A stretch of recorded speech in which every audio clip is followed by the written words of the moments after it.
Hi, welcome back to Hasni Rajapudi. నేనండి మీ హాస్ని రాజపుడిని. ఈరోజు మా నంద్యాలలో పెద్ద వర్షం పడింది. చూడండి, చూపిస్తాను. నిన్నటి సడన్గా వర్షం పడింది. చూడండి, మా దగ్గర మా చెట్టు ఎంత వర్షం పడుతుందో మా ఇంటి వెళ్తారా. చూడండి, ఖాళీ పోతుంది చెట్టు. చూడండి, వర్షం పడుతుంది.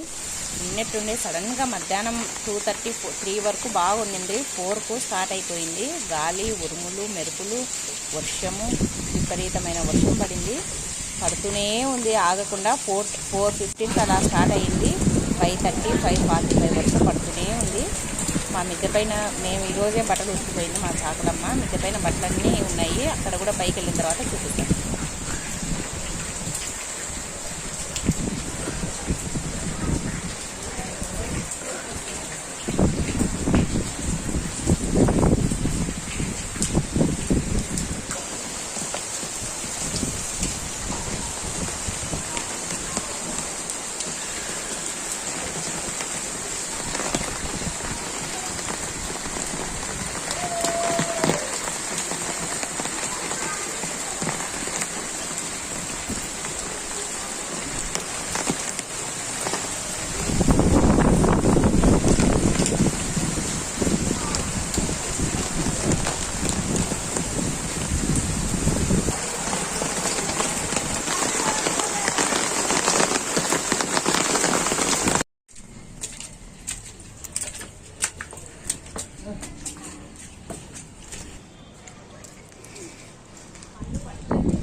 అన్ని పిండి వేసేసి మళ్ళీ ఇవి గిన్నె తీసుకపోయినా తీసారేసి మళ్ళీ ఇక్కడ వేస్తే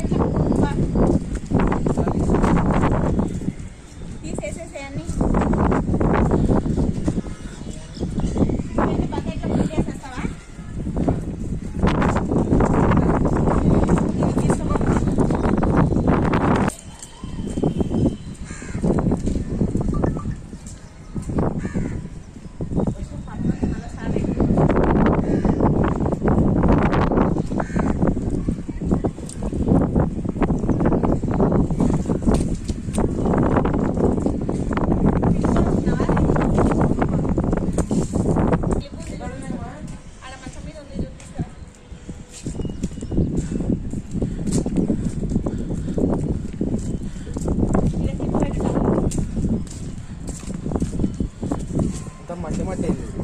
సర్లే ఉన్నీలే,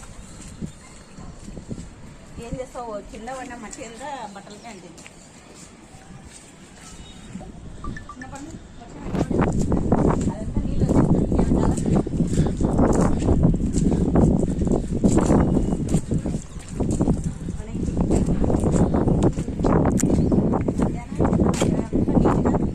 మళ్ళీ అప్పుడే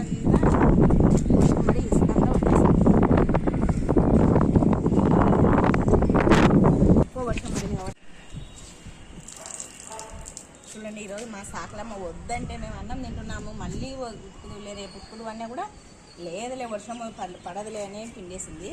నిన్నట్టుండి సడన్గా వర్షం వచ్చేసింది. ఇప్పటి వరకు ఎండ ఉండింది. ఉన్నట్టుండి ఆమె బట్టలు ఉతికేసి పోయిన 10 నిమిషాలకే వర్షం స్టార్ట్ అయింది. తీసుకుపోవడానికి కూడా లేదు. మొత్తం వర్షం తడిచిపోయి. నువ్వేం చేస్తుంటావమ్మా? నేను ఏం చేస్తా, ఇంకా వర్షం స్టార్ట్ అయింది. మిద్దెపైకి వచ్చేసరికి వర్షం అన్ని బట్టలు తడిచిపోయినాయి. అందుకోసమని అట్నే పెట్టేసాం. రేపు మళ్ళీ పొద్దున పిలిపించేసి మళ్ళీ మొత్తం బట్టలన్నీ ఉతికించేసి వద్దు అని చెప్తే వినలేదు. అందుకని రేపు పిలిపిస్తే సరిపోతుంది.